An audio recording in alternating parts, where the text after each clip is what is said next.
Buenos nachos, amigos, and welcome to Record Breakers, a music podcast where a group of friends gather together to share music with each other, an album at a time. It's a fun time. It's like a little book club for music. I'm Petey Rave, and I'm more of a plastic guitar man, mostly video game style. Here with me is my team, my squad, my crew. We've got David. Does anyone really have anyone? We've got Here you go, man. We've got Matt. That's after. I think alder's a pretty good material for guitars, for solid bodies. Yeah. And we've got Brett. You know, my favorite utility is the EOS webcam utility beta. You know, when it comes to softwares, it's my favorite softwares. Mm-hmm. Yeah, we're here to talk about an album, talk about some music. We're talking about, an album. It's my turn on the rotation. We're talking about an interesting album that caught my attention. An artist, or more of a song, really, but ultimately an album that I figure, let's check it out. An artist by the name of Gary Clark Jr. Is seemingly a very prolific blues guitarist, modern blues guitarist. Worked with quite a few people. Worked with quite a few artists. And I mainly the title track of this album caught my attention because somebody posted it on Reddit. I think it was Listen to This. And I was like, well, let me check this out. And the title track caught my attention with the video. Therefore, caused me to save the album for possibly bringing in to the show. And I hadn't listened to the album before I brought it onto the show, just because out of curiosity, just to get a fresh experience. But I was curious to see what would happen once we actually listen to it. Let's talk about expectations on the album. David, what were your expectations coming into this album? Well, when I saw the name Gary Clark Jr. pop up in the Record Breakers Slack, it was like a lightning bolt. I'm like, oh, Gary Clark. Yeah, he's great. Yeah. He's a guitarist and a songwriter with a blues lean, with just the right amount of nastiness to his sound and some modern rock sensibilities. So I was totally down for it. My headcanon describes Gary Clark Jr. as who I wished Lenny Kravitz would have been in the 90s and early 2000s. So I was definitely down for this album. Mm-hmm. Matt, what were your expectations coming into this album? The name was vaguely familiar, not much more than that, but also I thought maybe I was thinking of Guy Clark. I don't know. But the guy on the cover, he seemed to be holding a guitar and wearing a 360-degree brimmed hat, much like a cowboy hat or a fedora, so I was intrigued. Mm-hmm. Your detail in hat calling to be like, let's not just make assumptions about this hat, Your amateur haberdashery impresses. That's right. Yes. Details are important. Yes. Brett, what were your expectations coming into this album? Well, I definitely didn't remember that we reviewed a song that he co-wrote for that Childish Gambino album that we covered with Drew years ago, the Awaken My Love. He was involved with one track on it. I didn't remember that at all. I also didn't remember that George Clinton had anything to do with that album, which, that was another thing I learned today. I also didn't remember him from his song being in Max Payne 3. But not by name, I did not know, but like I believe I have heard at least one song on this album in the wild, like in my browsing, or somebody shared it with me. But otherwise, I didn't know. Especially, like, I listened to the first 3 seconds of this album, like 5 times before I was like, okay, it's like something got in my way and I had to hit stop. I had no clue what genre I was even getting into.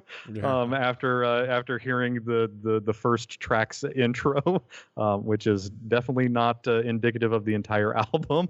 But yeah, I was I came in here pretty blind. The album art didn't give me a lot to go off of either. I was expecting.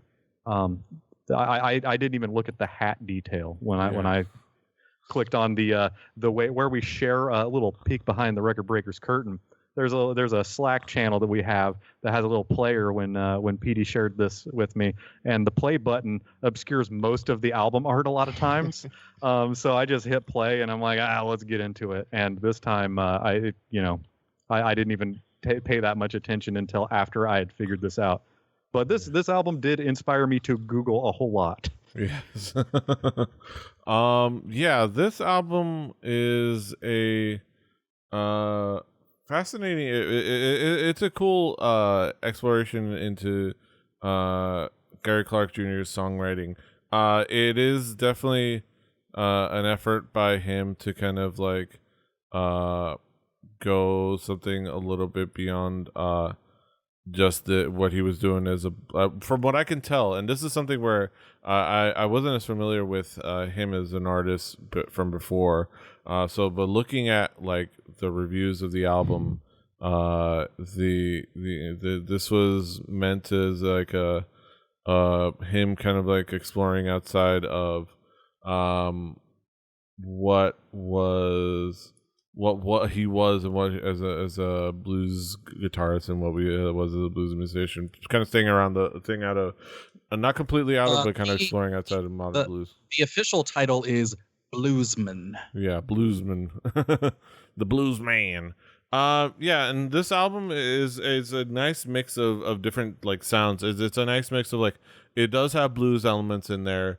It's got soul, it's got rock, it's got the rock and the roll as well. It does have some R&B in of different eras as well. It's got a punk song in there at some point. It's a like a nice exploration in different like styles of songwriting. The guitar work is there, but it serves the songs first and foremost. I think if it reminds you of anything, I think about like what we talked about with the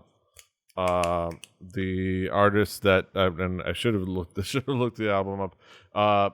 The artist that we did that Matt brought up, Randy Newman. Yeah. Charlie Hunter. Where we talk about not his style, but like we talk about how he is talented, but he what he does serves the purpose of the song first and foremost. This one, especially here, the guitar work exactly serves the purpose and tone of the song. This is not we talk about blues guitars. This is not an album of like blues licks. Like this is not about that. This is not him doing the look at me going. Like look how many like string bends and needle loops. No, wait. I will argue. Yeah, there's not a lot of beat, but there's a whole lot of. Yeah, there's. But in like the right he holds a bend and pushes that wah pedal down. Yeah, and he does it, but he does it at exact right moments and does it for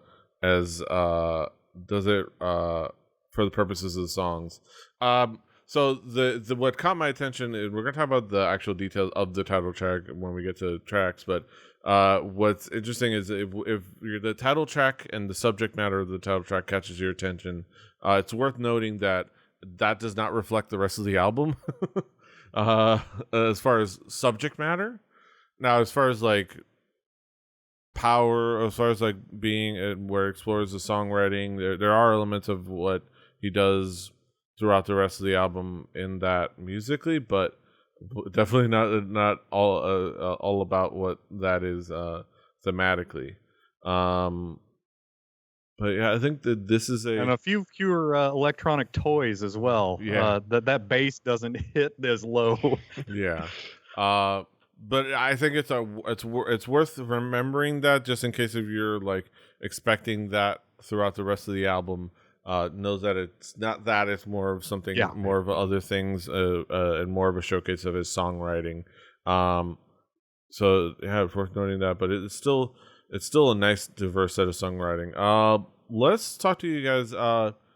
David, how would you describe this album musically? I would describe this as Gary Clark stretching himself just a little bit.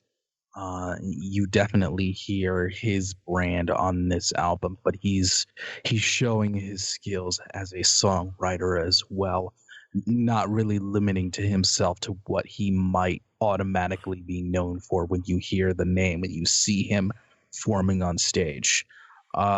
Is there are there guitar songs that lean into blues? Absolutely. But he does show a little bit more flavor in this entire album. There are things going on here that will give you justification in thinking why he's been asked to collaborate with so many other different artists, because he shows that he's capable of doing it. Matt, how would you describe this album musically? It's a pretty guitar-heavy album, and most of it is. I've been trying to come up with a good term for this. So far, I have vaguely blues, which it's this combination of blues but with a harder edge, but not quite Stevie Ray Vaughan level. It's just kind of this combination of blues and rock and roll, and but there's also some other genres thrown in that I generally think of as being kind of more commercial. Speaking of woo woo, there were some slides and or bendy playing that kind of sounded like slides, and there's a fair bit of that, and there was some that I liked and some that I did not find quite as impressive. Brett, how would you describe this album musically? Well, I think I probably have a more I'm not a small Hall of Fame kind of guy. I'm a big Hall of Fame guy when it comes to the blues. I think there's a lot of different kinds of blues, and I think there's a lot of different kinds of blues being played here. But most people, like, because the blues is a weird thing, because like the blues is somewhat folk music at times. It's sometimes funky. Stevie Ray Vaughan. If it's not Robert Johnson, it ain't the blues. Well, there's some. Well, if there's a 12 bar, it's a blues song to me. And you'll get some of that. But like also the Flintstones theme is a 12 bar. So like, you know, come on. Flintstones' rhythm changes. Well, it does, but yes, but yeah, but sorry. Sorry. You could make the Flintstones theme into a 12 bar without a turnaround. But like there are things on here that I can actually speak to, which is like this is something I can actually sink my teeth into a little bit. Because there are some things that, like, yeah, if you're into big bends, like whole note bends that are held, like this has a ton of that, and it's done in a way like some like 60s era blues songs, like Hendrix when he was playing blues, he would instead of playing the melody or the rhythm, like he would play licks. He would sing, and then he did like do little licks at the end, like to Red House. Red House. Like Red House is essentially like a bag of licks thrown onto a pretty pedestrian blues song, with some fun things go. But also I'm a guy who was born decades after that was old hat, so I can't really speak to it of its time. There are some times that like the tone sounds very much like he's like doing the I've got a Marshall turned up to 11, and you get that overdrive. There are some times where he's like, well, I had to look up, where he's doing the older kind of blues, which you like predates amplification, where he's kind of giving that resonator guitar type sound in an open tuning, like Possibly sold my soul to the devil. possibly, though it was kind of sad. I was hoping that I'd see like a national like round neck being played, or tricone, like a thing that weighs 15 pounds that he was playing on. But he did a pretty good that like it made me look up like what was he playing on for some of these, because he had some songs that had definite like sounds that you don't hear on a popular album for guitar. It's like very it was very dirty in a way. And then there's like other ones that sound like other songs where it was more like he had a small amplifier turned up all the way, like a Fender Champ when it's turned up all the way, which you can if you think of the sound of Layla by all of our favorite white guy blues player from not America, you know, that is a Fender Champ turned up as much as that little tiny amplifier can go. And he did some of that. Like I was not expecting to have a song that was in open tuning with a slide. Like that was kind of cool. There's also a lot of modern stuff going on in here. Like the opening track has like a digital instrument that of some kind that makes low tones that possibly square waves, that you don't normally say that's the blues. But like aside from the guitar stuff, like this is pretty rock and roll. If you like, if there is a, I don't know how do you describe, But like is it hoochie coo? No, it might be rock and roll, but is it hoochie coo? It's very much not Caucasian. The way that this is put together, I don't know how to exactly describe that, but this is not the 50-year-old man that comes to town to play at the amphitheater to play the blues. This was more like it sounded like it was its own thing. And I like to put that in rock and roll, because rock and roll is kind of the blues too. But lyrically, there are very, very simple, like relatable lyrics in these songs. You know, it definitely in some songs speaks a message that is not something that a 50-year-old white man playing on a $70,000 Les Paul will say. Yeah. But you know, this was probably one of the biggest. I had to do a lot of Googling to try and figure out like what was I hearing. Yeah. And we'll talk to that when we break down into songs. Yeah. Also, I looked at a picture of Adam Curry holding a pistol because of this album. Yes. Oh my God. That image is just hilarious. I mean, we're podcasting, so like it's his fault. Yeah, it's his fault. Yeah. It's all your fault. So as we talk about key tracks, we transition over to them. We talk about some of the tracks. We talk about the title track. This Land. This is, I think, going to be the one that got the. This is the one that got the headlines. If you look up this album, you basically find, if you Google it, you find a bunch of headlines where it's like, racism in the South inspires Gary Clark Jr. song. All these songs, all these headlines, and this is the one that got people's attention, and with good reason. It's a very like modern track. It's very It's the single. It's the single. It's charged. It's politically charged. It's very topical. It's kind of like it's motivated by somebody questioning why this young black man has a sprawling Austin ranch. You see him saying, this land is mine, literally. He also promises to introduce you to the governor and the judge. Hence what we were talking about. It took me till like recently to figure out, and I'm gonna be honest, I didn't realize he was in fact talking about his two guns. I thought he's from Texas, Petey. What else would he be talking about? I thought he was actually friends with the governor, like the governor of the state. I was like, That that seems my friend, the unlikely, governor. knowing the governor of knowing who. I don't know didn't. him. I wasn't thinking.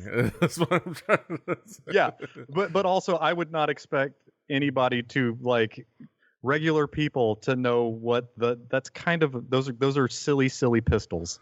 They're ridiculous. But yeah, he introduces he would introduce you to But them. he has them. He has them. Yeah, well, it's way cooler that he has them than Adam Curry. Yeah. Looking lot of- kind of like Malcolm McDowell in that Yeah. picture of Adam Curry. I'm Not a since Jens have I seen a Clockwork white Orange. guy I'm a that made me cowboy. spend so much time looking at a photo. Yeah. Oh God, and it's almost as high resolution Oh, as yeah. well. Yes. Man. Oh, I can see the serial number. Made in Brazil. That's fantastic. But yeah, that is song. But the rest of the album does not get into that. Other than like "Feed the Babies" is kind of like a general like kind of a message song. But you know, kind of more broad and saccharine. But if we're talking about some of the other tracks, we get different sounds. You get like with the different sounds, you get the rock blues and all that stuff. You even get like things like "Feel Like a Million," which gives you like a reggae feel at the beginning. Which is kind of a fantastic part of it. You get songs like "Gotta Get Into Something," which is basically like a punk song. It's straight up a punk rock song, and it's fantastic for that.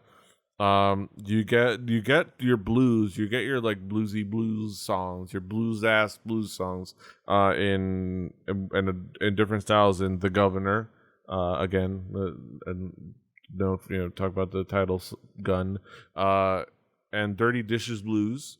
In both of them are kind of your all right, I'm gonna do the blues stuff. Let's bring it back.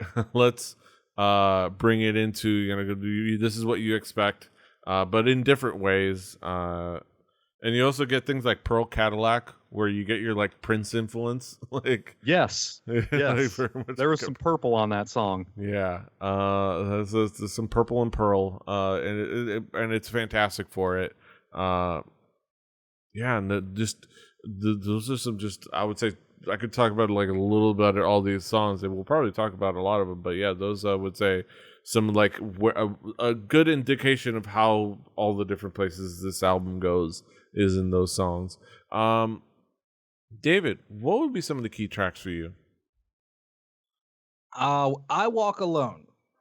This was the song that invoked those Lenny Kravitz vibes to me, in that he's singing in a very soulful way, but it's over a melody that's essentially noise rock, and it works.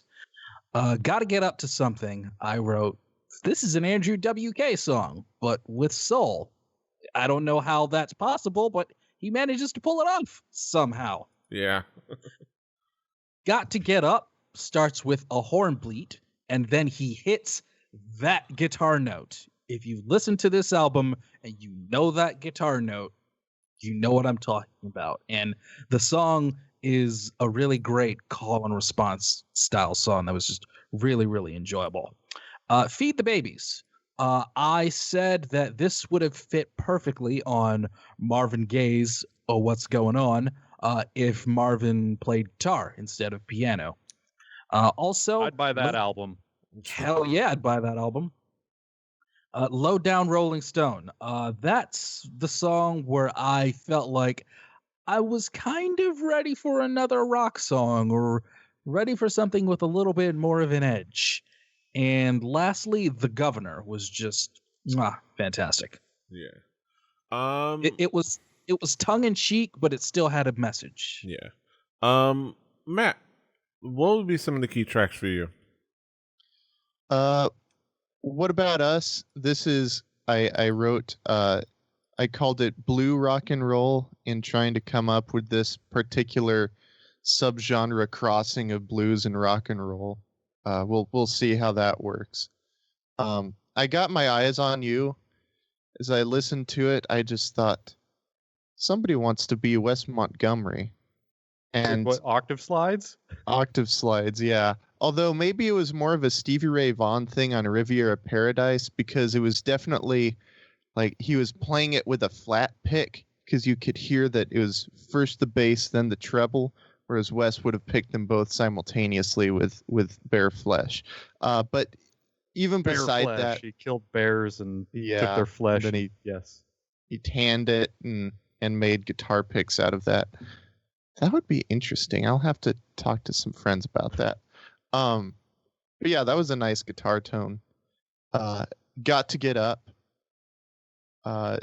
Just these nice soul funk jazz horns just open up the track and immediately grab my attention.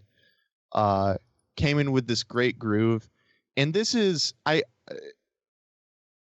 immediately thought of Stevie Ray Vaughan tone. I haven't, surprisingly, I'm not super familiar with what equipment Stevie used, but I think this was Vibraverb. Yeah. I think this may have been, I think this may have been the same stuff, just because it had that Texas flood tone. Yeah. Feed the Babies, the instrumentation on this one, it kind of, for whatever reason, it reminded me of Sissy Strut by the Meters.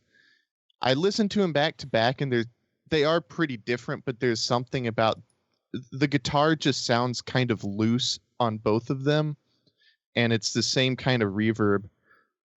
It has a similar funky shuffle, not quite as funky as Sissy Strut. Feed the Babies felt a little more straightforward. And Low Down Rolling Stone. This one kind of reminded me of Robert Randolph, who's a Sacred Steel player, and so that's good in my book.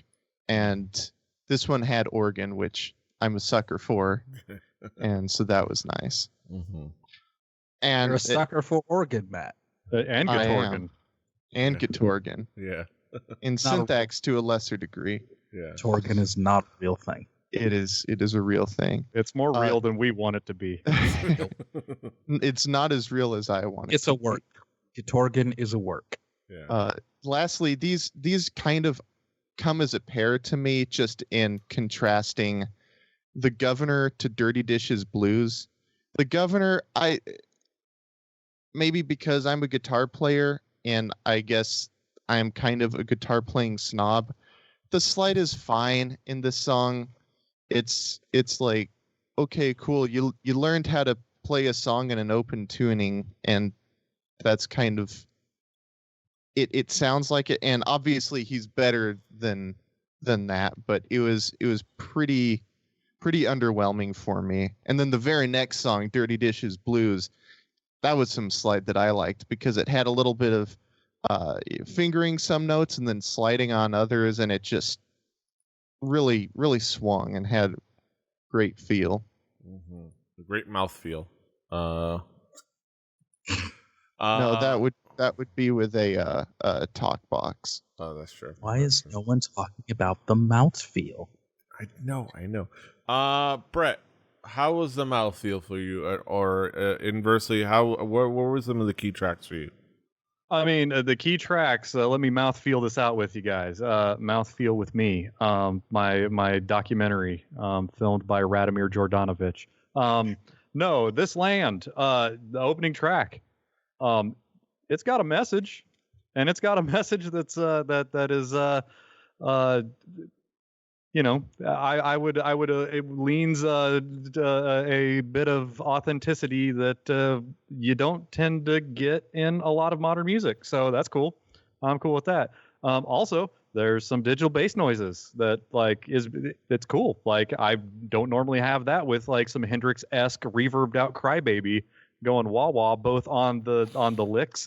And there's a little wicka chicka like going on too. Like, they use the wah both in the licks and in the rhythm, but differently. So there's like two different feet rocking on those things. So that's pretty cool. Not both feet at the same time, though that would be cool. Yeah. The and like what Petey was saying, the licks are less about the melody, but more as little flourishes that come in to emphasize other things. Which, you ever heard Red House?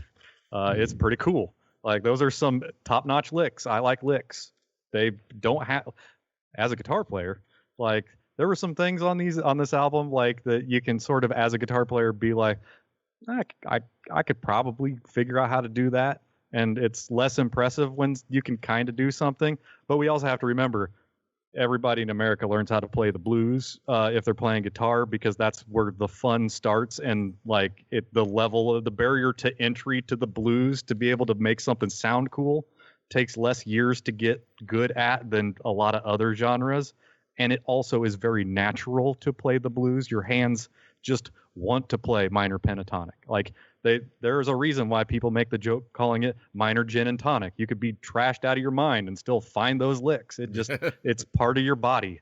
The Governor and Dirty Dishes Blues is where I'm gonna sort of park the bus. The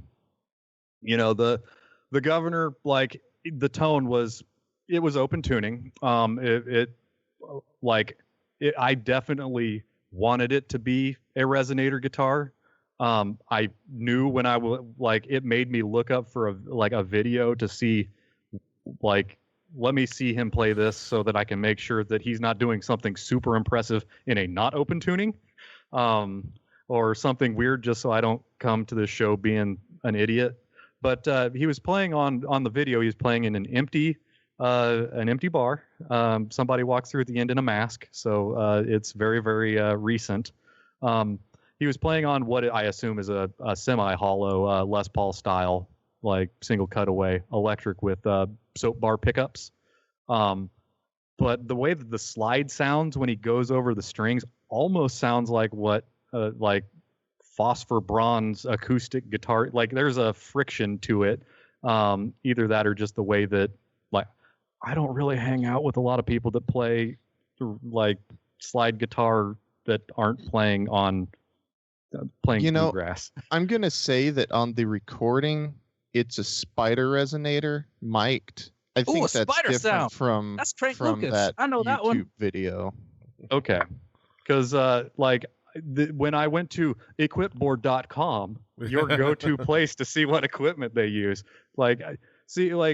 trying to track down a noise, you can't Google a sound. It's kind of difficult. And when you're dealing with a musician who is not like a rocker from the 60s, this information isn't out there. You can't just email a guy and be like, who's Luke?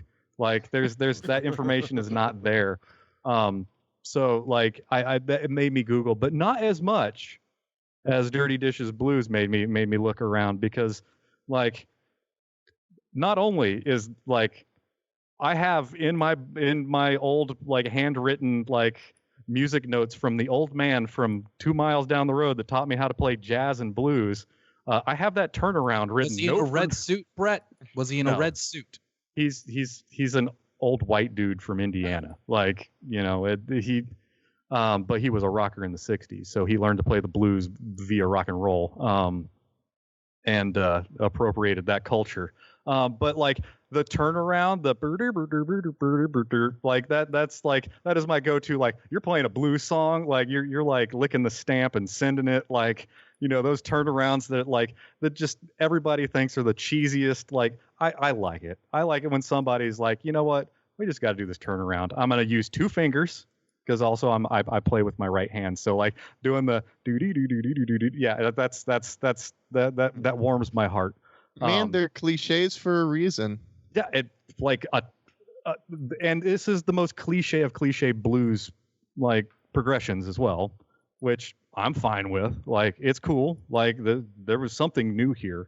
What was new that I was trying to find for so long is, why does it sound like it's being played on this very brittle sounding, like super high pitched, almost like tinny at some points, like, and that led me to my first Google search of like, I got to get this answer, which was, let's get the sheet music out and let's dig around. I was like, oh, it's just, it's in an A flat major, like normal progression, nothing's weird. So I'm like, okay, this on paper looks fine, but you can play that. You can play a lot of things on a guitar in different places. So I'm like, maybe he's doing something weird. Let's see a video of him playing this live. And I see a video of him playing it live, and I'm like skipping through the video because it's long, and I want to get to the part where I can see the guitar. And it's like, man, that bass guitar sure is playing up the neck really far. And I look over and I see this red SG, and there's a capo on the 5th fret. I was like, oh, he's playing essentially a different instrument at that point.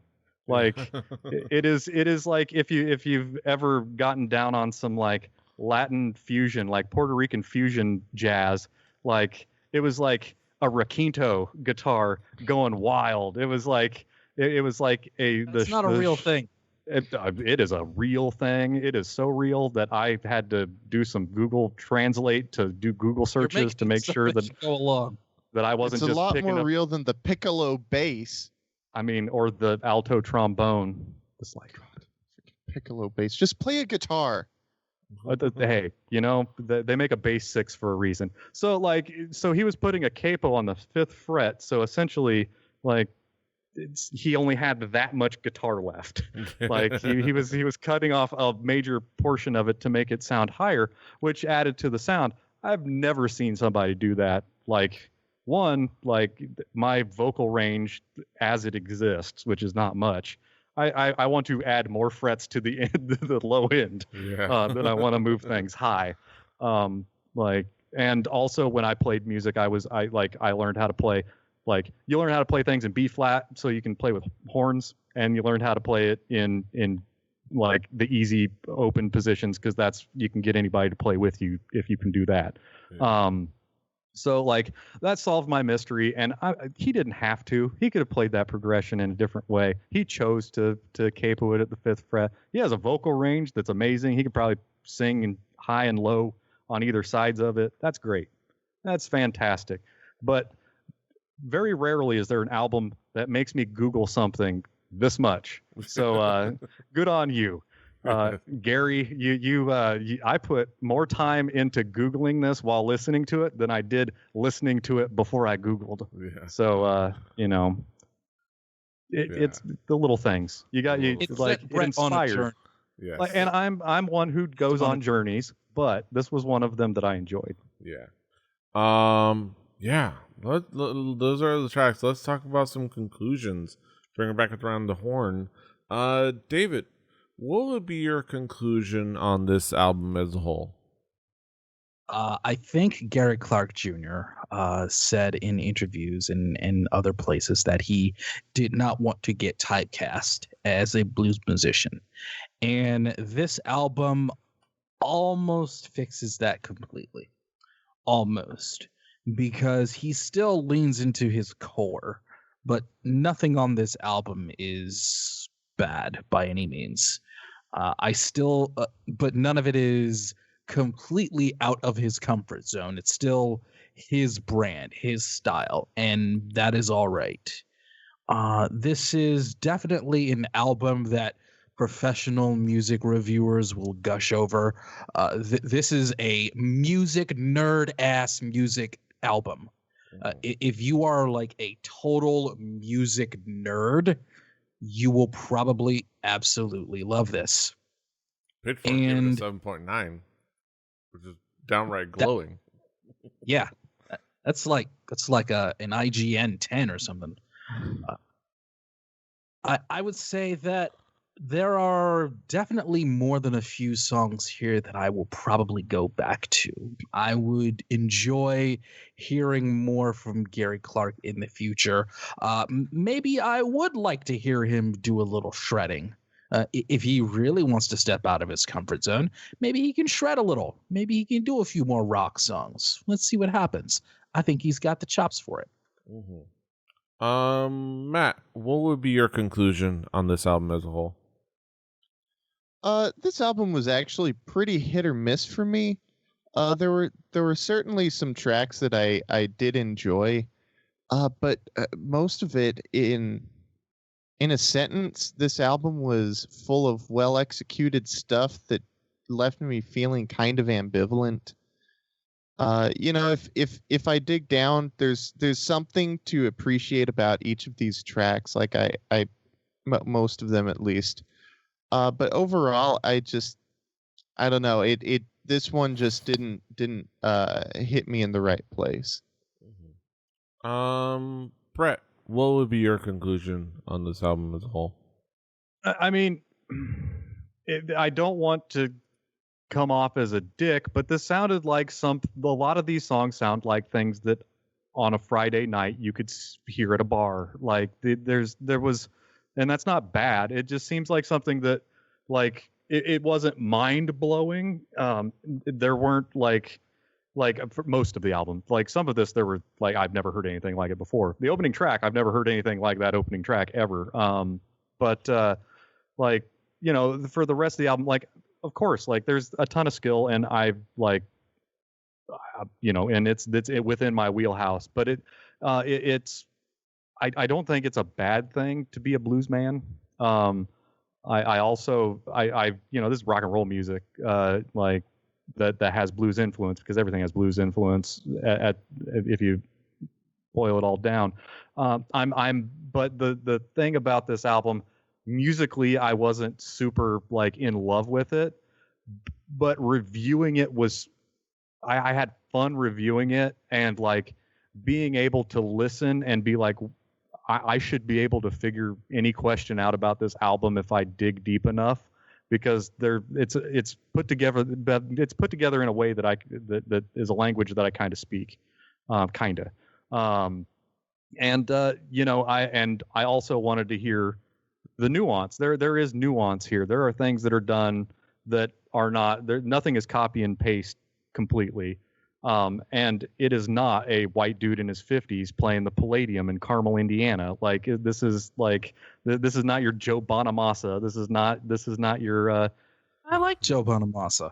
Yeah, it's fine. It's not that. It's also not Eric Clapton. It's also not, you know, it's not Stevie Ray Vaughan either. Like, it's not like, it's definitely, it shows its influence, and it shows like that there are limitations to the genres, which is probably why you don't want to be a blues man in the first place. While most people I know who plays jazz were like, I got tired of playing blues. You know, but it's nice to see somebody who is my age that plays this kind of music, which is the kind of music I like, that isn't always using a guitar pick, and sometimes puts a slide on his pinky, and can do some things. That's the world needs as many of those as ever. Because let me tell you, guitars aren't what kids are playing these days when in their teenage years. So it's kind of cool, because I don't know how many more of these kind of albums we're going to get. So like, I had fun with it. We'll see in a month how many times I come back to it. But I you know, it's a very inspired album. It's cool. Like, it's a cool thing. Yeah. Regardless of what my opinion is on it. Yeah. I think this is a cool like experience. This is a cool album. It's a nice exploration of like, you know, some nice rock and roll sounds, some nice soul. You can feel the Gary Clark Jr.'s influences, and you can see him. You can feel him starting to like break out of that like mold, you know. There's a great like I mentioned the Pitchfork review. They talk about how you know, historically he would release live albums but live albums after each of his studio albums, almost as like admitting to basically that the modern blues fan wants basically a gymnastics routine of blues licks. Like, that's what the modern blues fan wants. It's just like, show me how many times you go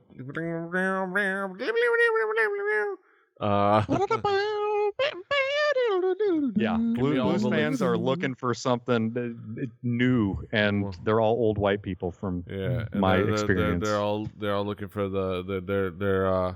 they're just looking for the spots. No psychology. You got to do it. You got to be able to do it live. None of that studio crap. Gary doesn't want to do that. Gary's not. He wants to bridge it together with some psychology. He wants to make it count. He's not flips and floppies. No, Dragon Force can't play it live. No, Petey. Stop. I'm just having STAHP. Stop. just having fun with you.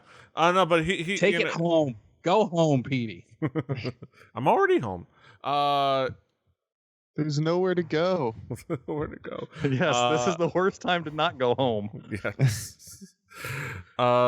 He brings together some really nice sounds and really nice styles, and does it well. And it was interesting to kind of like explore this aspect of his career as like a new observer, a new fan, and I look forward to what he goes to from here. As he kind of like, this is him trying to like stretch out of that box that he had been put into, like a lot of, I imagine, blues guitarists kind of find themselves into, where you do this, you do the standards and you do the licks and you jump around and Play Mustang Sally.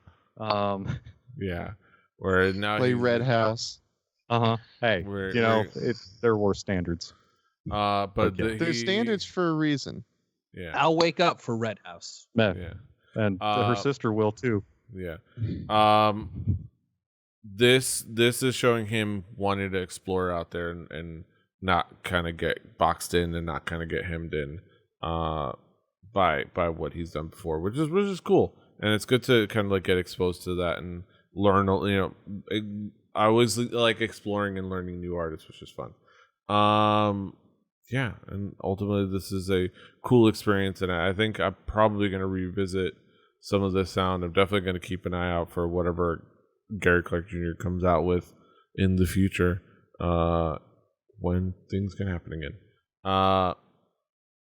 Yeah, those are our thoughts on Gary Clark Jr.'s This Land. Now we get to the main event of the evening. We get to our haiku reviews. The moment you've all been waiting for, where we sum it all up in poetic form. Let's get down to the Doing nitty-gritty. it live in the 575. Hell yeah. Let's get down to the nitty-gritty. Haiku numero uno. David, what is your haiku? Rock and roll mishmash. Hooks and jams for days. No, weeks. Diverse and well played. Matt, what is your haiku?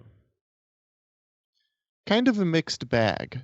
Good playing didn't touch me. Better luck next time.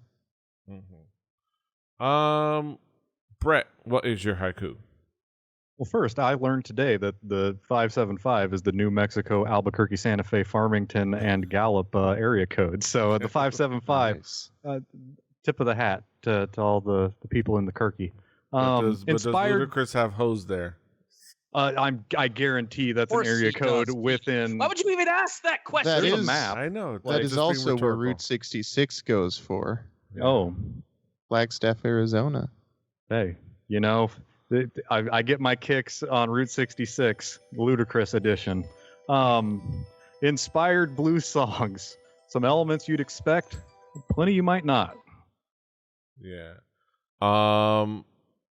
Yeah. My Lenny haiku. Kravitz. What Lenny? Oh, sorry. You do your haiku. I don't want to step on the poetry. My haiku. Blues man makes statement and showcases songwriting, breaks out of his mold. Deej, your words have touched me in a way, like thinking what you wished Lenny Kravitz was.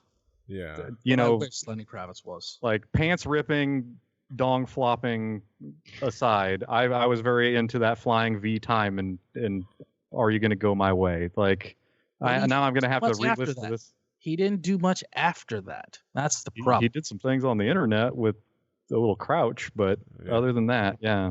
He didn't do much after that. That's the thing. Yeah.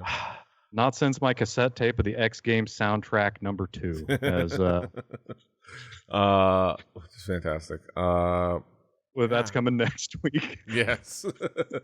that'll be next. No. Those are our thoughts on Gary Clark Jr.'s This Land. You can find it on our Spotify playlist. Play Record Breakers, the home game. Do your due diligence and your dude diligence. Do the homework, as it were. On that Spotify playlist, presumably, will be next week's record, and that'll be David's record. David, what do you have for us next week? Petey, gonna ask you to do the thing that I do from time to time and do kind of the split thingy. Are we going to go with 17 or Philadelphia Phillies? As a Marlins fan, I would say 17. As a Blue Jays fan, fuck the Phillies too. All right. Then we will be doing the album, I believe is from 1990, from the band Living Color. Oh, yes. Deej is bringing a Living Color album, and the album is called Shade. Shade. Is that the older album or is that the newer album? If it's the newer album, it's from 2017. Yeah. Beep, beep, beep, beep, beep, beep, beep, beep. Update. Unfortunately, Ludacris does not have hose in the 575. So the infographic from Fast Company. Yes. I don't want the listeners to have to Google it themselves or be left hanging until next episode. Yeah. But Ludacris, unfortunately. Yeah. But yeah, Shade gonna be the new 2017. album, 2017. But yeah, we'll look And forward I'm to pumped. that. I'm looking forward to that. Get some living color in our lives. Yeah, that's gonna be next week, and this is this week. And you can of course find us all over the internet. David is at Call Me DJM. Matt is at MRiddickW. Brett is at HibBittyBird, HIBBITYBIBBARD. I'm at PD Rave. The show's at 4 Record Breakers. That's the number 4 Record Breakers. RecordBreakersPodcast.com. RecordBreakersPodcast@gmail.com. Rebelly.net for this and other shows. Rebelly TV on YouTube, on Twitch as well. We watch us live.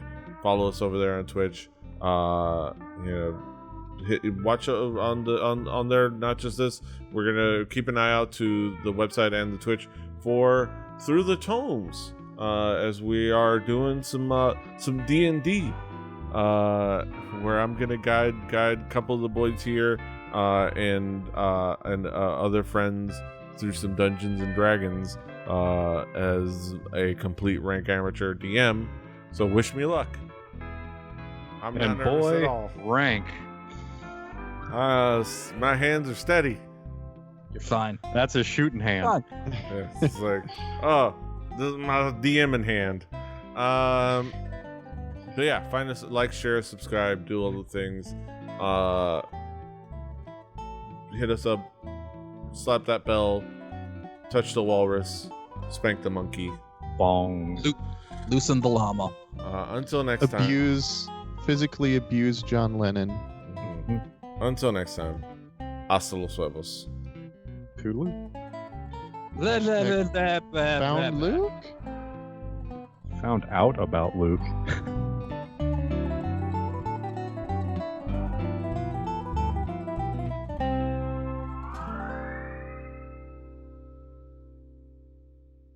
Diamond Club hopes you have enjoyed this program.